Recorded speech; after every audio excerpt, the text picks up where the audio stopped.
Welcome back to the Project 365 podcast. Very excited about this week's guest. We have Tyrese Drummond-Golden joining us. Reese, what's up? My guy here. Yeah, we're good. We're good. Summer's winding down. So as an athlete, what's the mindset? Are you excited? Are you I'm actually excited to go back to my school season. I've been training on and off just got a chance to look at a good camp with my guy coach right here. I'm just excited to go back to school.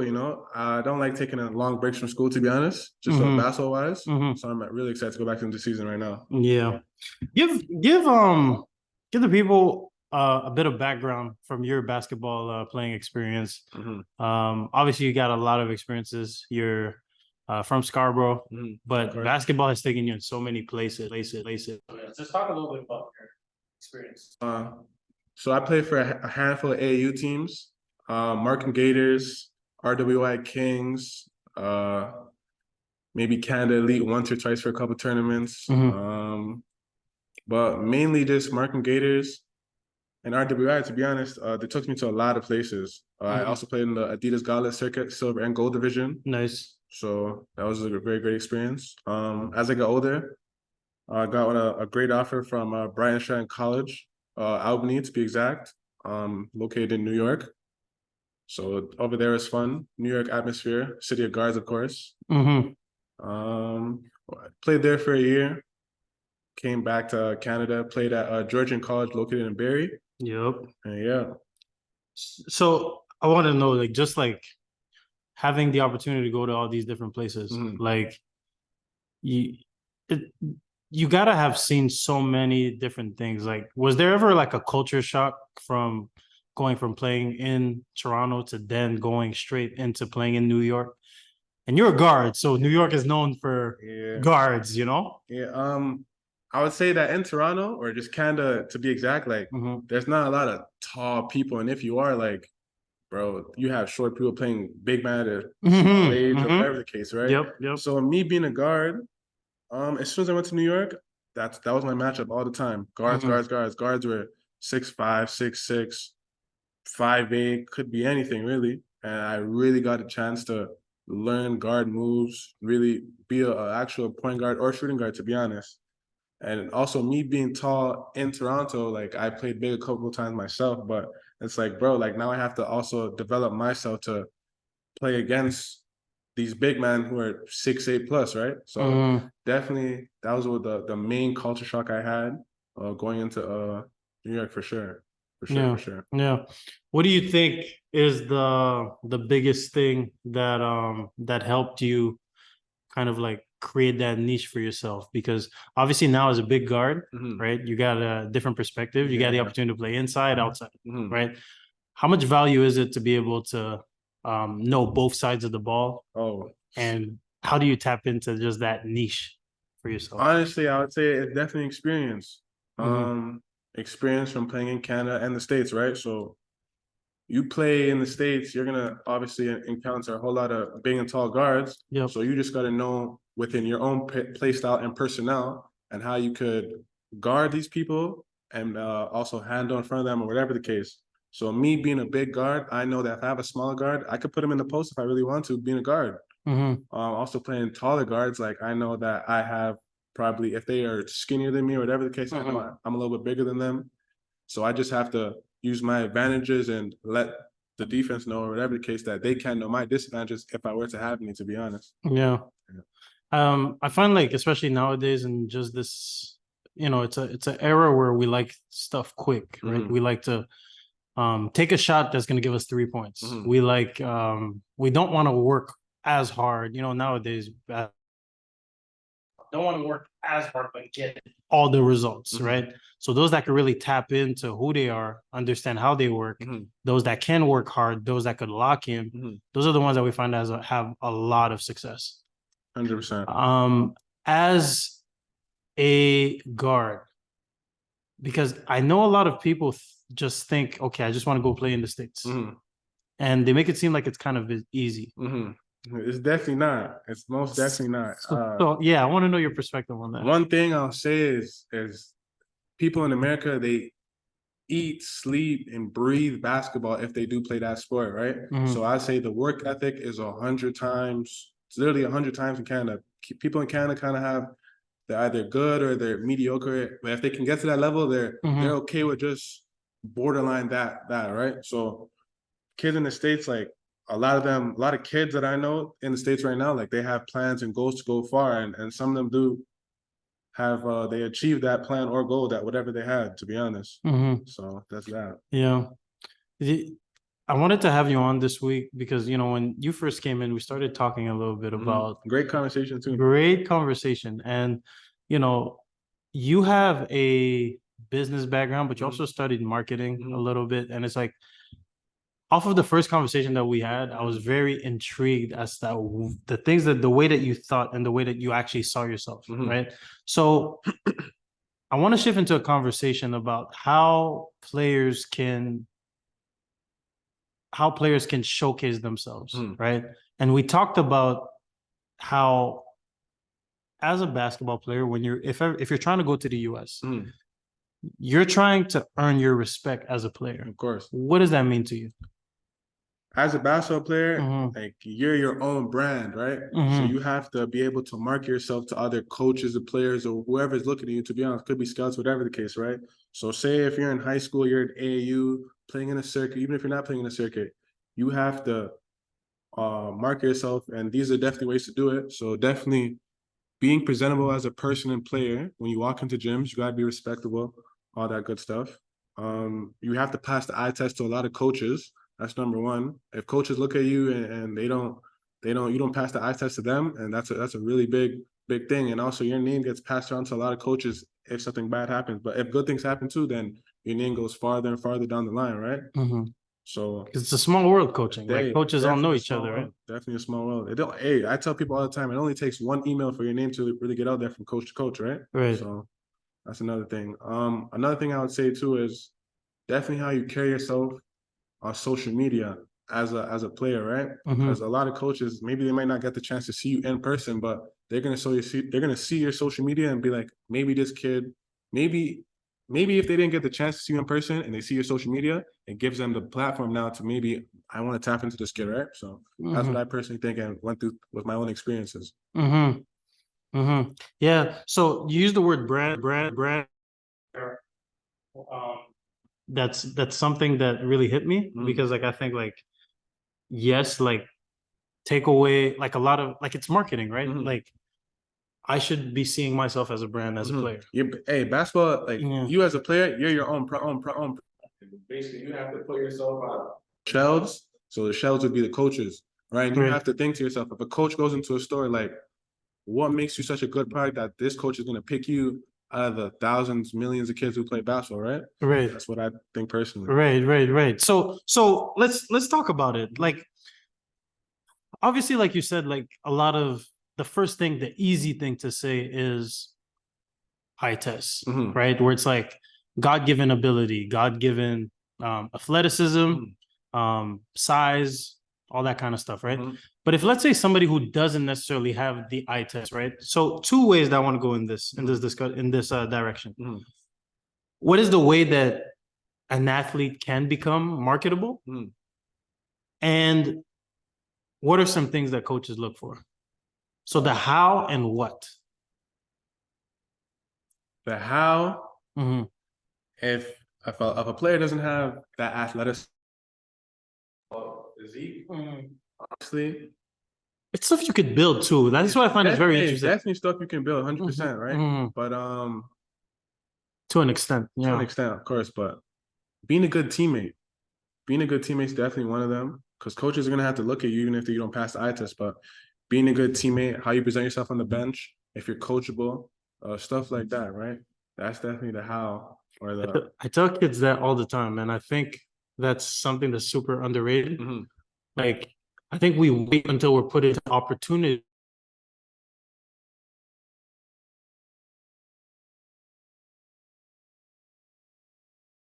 If I'm not scoring, if I'm not making threes, when I'm off and I'm on the bench, I now am in a mindset where I think that everything I do now doesn't really matter, and the coaches are not going to pay attention to it. But it's not true. No, not at all. I've heard of coaches just ask me about like, hey, how is he as with his teammates? Oh yeah, on the bench, like when he started missing those all shots. that type of stuff matters. It carries on. Yeah. It carries on 100%. Yeah. One thing I do think though is like, even if, as you said, right, if you're not scoring and doing all that stuff, it's the little things that you can do, right? So if you're not having a good scoring game, can you play defense? Could you pass the ball to your teammates? Could you encourage your teammates to maybe for them to get a bucket and stuff like that? All that type of stuff translates into your basketball game and to coaches, to be honest. Yeah. Do you think there is, because I really like just the way that you're presenting it. So do you think there's a way, like what's the most underrated thing in building, like if let's say somebody's trying to build themselves up and showcasing, like from a basketball standpoint, what are some things that you learned along the way that athletes should be doing? That's such a broad question. It's broad because I want to know everything, because obviously everybody has different perspectives on it. But I want to know from you, your personal experience. Like you're looking at yourself and you're like, yo, I realize that this is important a bit later. If I would have known this earlier, maybe you have a different perspective. Taking care of your body basketball wise. Obviously I play AAU. Me and my teammates obviously used to joke around late nights and all that stuff. And next morning I have a game at 8 a.m. That type of stuff, bro. It's real, bro. Yeah. You waking up, you don't got the proper sleep, proper nutrition, all that stuff. I wish I learned that stuff way earlier, to be honest. I'm glad that when I played at the collegiate level, that honestly I picked up right away on it, and I was thankful enough to obviously help my teammates and listen to my coaches when they told me certain stuff. Like say if we had a road trip or whatever the case, I'm always like one of the first ones on the bus or first one to a game putting up shots, and all that type of stuff is important, to be honest. How important is it to have a plan? That's the key. That's the key, man. But yeah, it's important to have a plan, but also it's important to be consistent with your plan. People don't understand, like the word consistency is actually so underrated, bro. It's crazy. It's really crazy. Consistency is going to get you further, because it doesn't make sense that you work out one week and do whatever, but the next week you kind of slacken up. You kind of have to build and build from where you're trying to go, to be honest. Right. Because your plan may start it'll grow as you get closer to your plan, to be honest. Yeah. It's interesting that you're saying that, because I think that circles back to how we started the conversation with, like, the era that we're in. We get bored with stuff quick. Of course. Because I know for a fact that when sometimes I help train kids, and especially with the camp that I just did, I help train a lot of kids. And the one thing I can see that kids don't like in this time of age is definitely repetitive stuff. Kids don't like taking, like what's next. Yeah, like they want to do like 1, 2 and move on. No, they don't know that doing the repetitive stuff, the basic stuff, the fundamental stuff, that's just going to keep you going and keep your game sharp, to be honest. Somebody was told me to like get bored with the fundamentals, and like just getting bored with the same thing over and over again, like that's what makes a difference. And you hear all these stories, you hear like Kobe Bryant spending 45 minutes on the same jab step, repetitive. But that's how you perfect stuff, to be honest. Right. That's how you perfect stuff. Right. You hear guys like Kobe, Kevin Durant, or even guys like Chris Paul working on the simple stuff for 30 minutes plus. You see it in their game of why they perfect or why they can do the non-normal stuff in the basketball game, right? And kids don't know that. People want to go just straight to the abnormal stuff right away, and that's not how you get good at the game of basketball as a whole, to be honest. So yeah. It's like you're looking at Steph shooting from all the way out there. Like people don't understand how many shots Steph. That shot forever, man. It's crazy. I just watched the workout. He did his Steph Curry camp, and I literally watched it on YouTube of him just repetitively shooting the same type of jumps he was shooting the game. And like it's crazy because the kids at the camp, like if they see him miss, they'll be like, bro, like he actually misses during his workouts. But Steph's so tired, he's going fatigue, he's going 100%.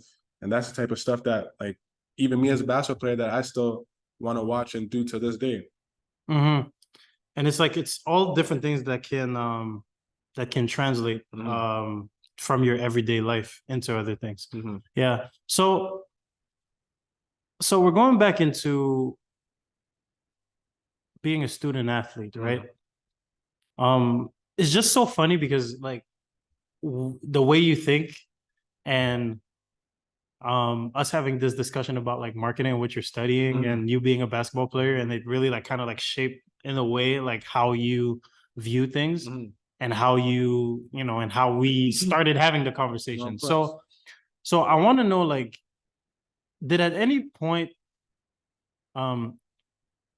you being able to choose what you wanted to study in, did that kind of like just help shape like the whole student athlete experience? Of course. Yeah. Because me obviously I studied business administration at Georgian College. And to be honest, like it just taught me the business world about stuff. But you have to ask yourself, like, how can I apply this to other things I am in life? And me, I love playing basketball, and as I am still playing basketball to this day, I ask myself, like, how can I put the business stuff into the basketball stuff?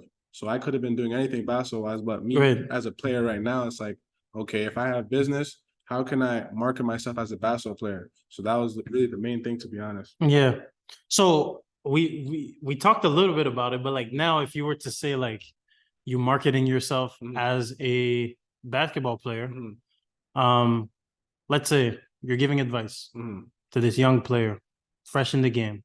This is listening to this podcast and not really understanding what we are talking about. You're trying to make it like super simple. What are some easy things that player could work on? Easy things to just for marketing yourself as a basketball player. First of all, you definitely have to get right in the gym, doing workouts and all that stuff. But when you get into these environments where coaches can see what type of talent you have, you definitely have to have the work ethic, and you just got to push yourself through whatever you're doing. It could be a showcase, a basketball game, or whatever the case. You just have to always go 100% because coaches are definitely looking for that type of stuff. Like, can this guy play hard? Can he defend? Can he score? All that stuff, right? So I think that's the main thing. And the easiest things too. Yeah, yeah, for sure. So many different ways we could go here. So social media. I want to talk about social media a bit, right? Has social media affected your basketball playing experience in a way? Like, or has it not? Are you seeing that it's affecting, that has the potential of affecting like the next generation? Because we talked a little bit about like just clips and how like, coaches sometimes see clips, but also clips could be misleading too. No, of course. So definitely within my AAU experience, like at first I wasn't getting no clips at all. Like I was doing a lot of cool stuff in games. I was working hard, scoring a lot of points, whatever the case. But when I got my first mixtape and like it was presentable to coaches, like coaches were like, yo, like I want to know who this kid is. Yeah.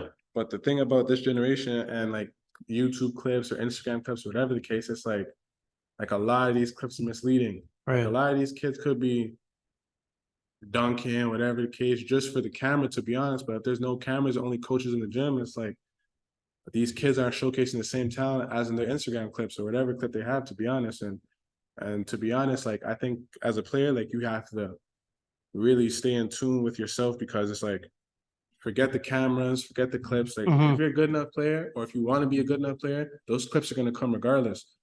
But yeah, but it definitely helps out though, like in terms of like just getting seen. So I don't want to put you on the spot here, but like if in terms of a mixtape or just like game highlight or whatnot that players would have to that want to show the coaches and whatnot, what are some key points that they should have in their like highlights in that mix? Key points? Yeah. I'll definitely say it. First of all, coaches do not like long film. They do not want to see 6 minutes plus of you dribbling a basketball. They want to see the effective stuff. So definitely how you can score the ball, how you're most effective at scoring the ball. Definitely defense.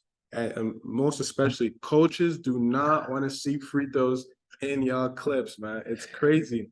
People be putting 2 minutes straight of just free throws, man. It's crazy, bro. I see it all the time. Free throws.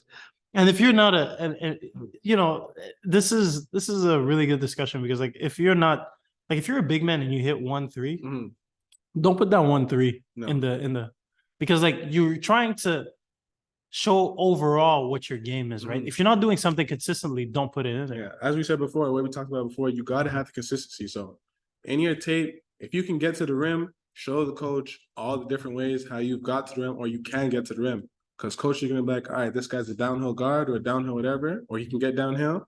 We want that on our team, right? Yeah. So what do you think it was about your tape? What was your tape encompassing of? Definitely for my tape, I was very versatile. Yeah. So what was in there? Yeah. So I could play guard. I had a post game. My mid range was lethal. And most definitely is my passing ability.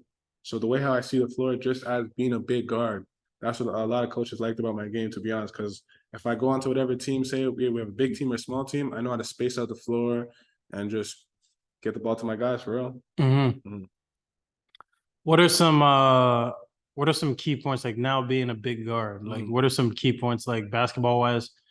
What do you think you bring a lot of value to a team? A lot of coaches tell me this. I'm definitely an energy guy. Most definitely an energy guy. I'm the one that's gonna motivate my teammates, get my teammates going. I'm definitely a leader, I would say.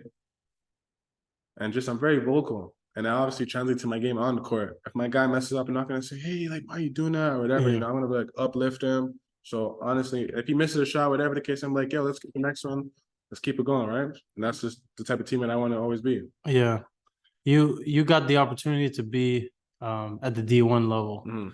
Now coming back to Toronto, right?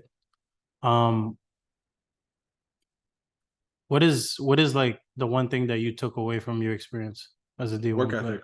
Most definitely work ethic. Yeah. The work ethic, D1, you wake up at 6 a.m. You probably have more than one practices. You got to follow up on nutrition. All that type of stuff matters, right? Your workouts, you have to meet a certain criteria for whatever your coaches have planned, to be honest. Because if you don't meet the criteria, like the D1 level is a business and they will cut you and look for someone else, to be honest. So if you don't meet the criteria, you got to pay up for it, right? But coming back to Canada with my work ethic, I'm not going to say that the work ethic isn't as high, but definitely not like the comparison level is not really there, to be honest. So I was glad to bring that work ethic to Georgian, to be honest, to tell other guys like, yo, like you gotta, maybe lift more, put up more shots, that type of stuff, because if we do that stuff and we're grinding for it, then obviously it translates into our game, and that's where we have better teams and win more games type stuff. Yeah. And also like you having lived it too, it makes you more credible too, because you kind of like experience and but in a lot of situations that kind of makes you like the leader by default, right? Like in a way. So like what's a leader to you? Like what's a leader to me? Yeah. Because I think like everything that we're talking about is like in talking about marketability and all that kind of stuff. It's like it's an opportunity for people to inspire change. Is it to inspire their environment and all that kind of stuff. So in a way, there's the opportunity for you guys, for people to become leaders if they follow like all these things that we're saying. So important aspects of leadership. So first off, a lot of people think leading is just telling people what to do and they're just going to follow you. That's just not the way. In my perspective, being a leader is how you can guide your team. And I mean, they're going to follow you if you're obviously doing the right job, but you have to be doing the job with them.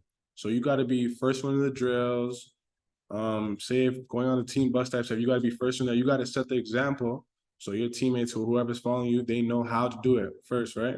Because people aren't just going to follow if you talk. A lot of players have a lot of talk, but they don't have stuff to back it up. So I think that being a leader is having to talk just to back it up by you doing the example first. Yeah. I think especially with, because you kind of went where everybody like aspires or aspired to go. And like naturally just coming back, like people are just interested in just seeing like the thing. So the thing that you bring back or like when I went to Georgian College, a lot of players, a lot of people in that league or in Georgian, wherever I played within that league, a lot of people were excited to see me play. A lot of people. Like a lot of people, like I played in Scarborough Centennial College, a lot of people came to that game. Yeah. You at the top of the scouting report? Yeah, of course. Yeah. Of course, man. It was crazy, man. Yo, oh man. This is just for me. So like let's kind of like shift like basketball to basketball wise, right? the advantages of being a big guard. If you take a player, like, how do you approach like attacking a defender? How do I approach it? Yeah, like just like a defender. Like, if let's say, like, how do you approach a defender? Like, when you analyze him, you're like, okay, I'm stronger than this defender. Oh shoot, I'm faster than this defender, or like all those little things. Like, how does your basketball brain like just work? Definitely size comes first. I gotta look if they're what size they have, if they're fast or not.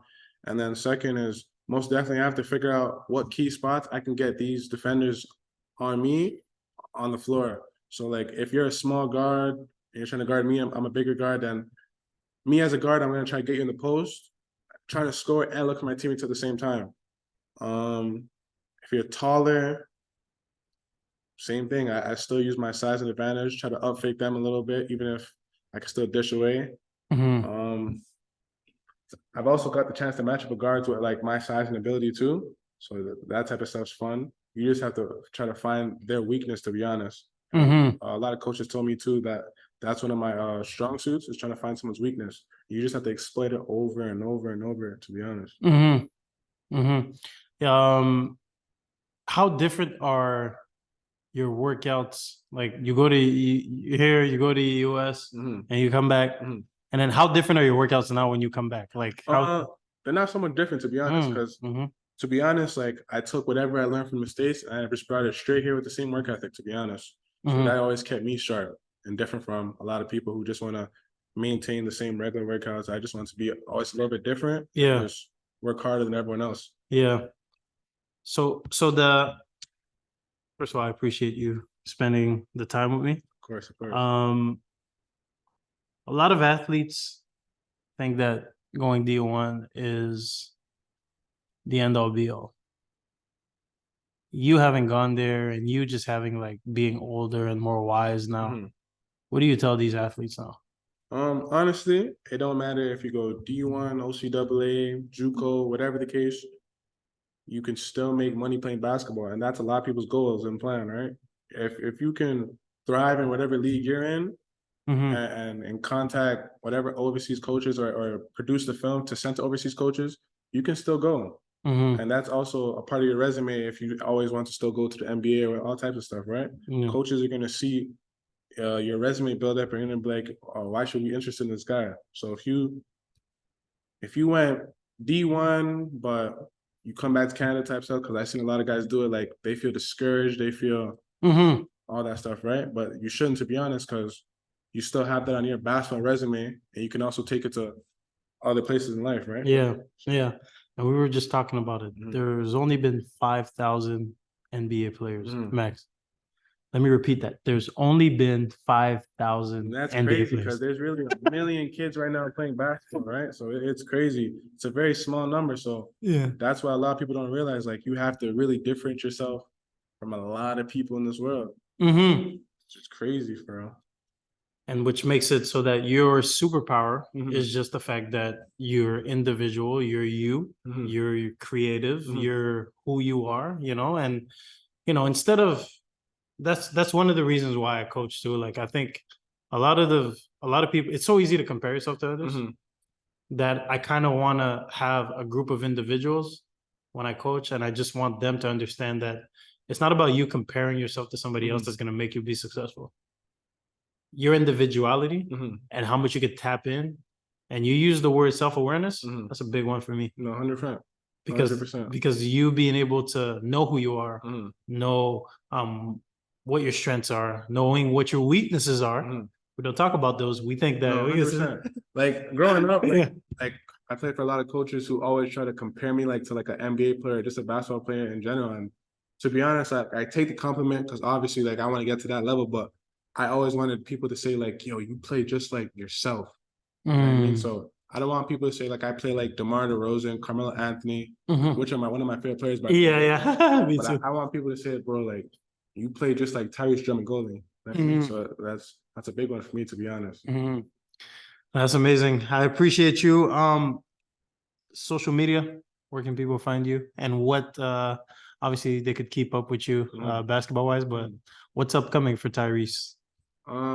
Definitely just this season at Georgian. I just got to kill this season, man. I want to go. I have a plan, and I want to go far. So it's just staying consistent with that. To be honest, social media is social media is Reesey REESEY 4 underscores. That's where you guys can find me.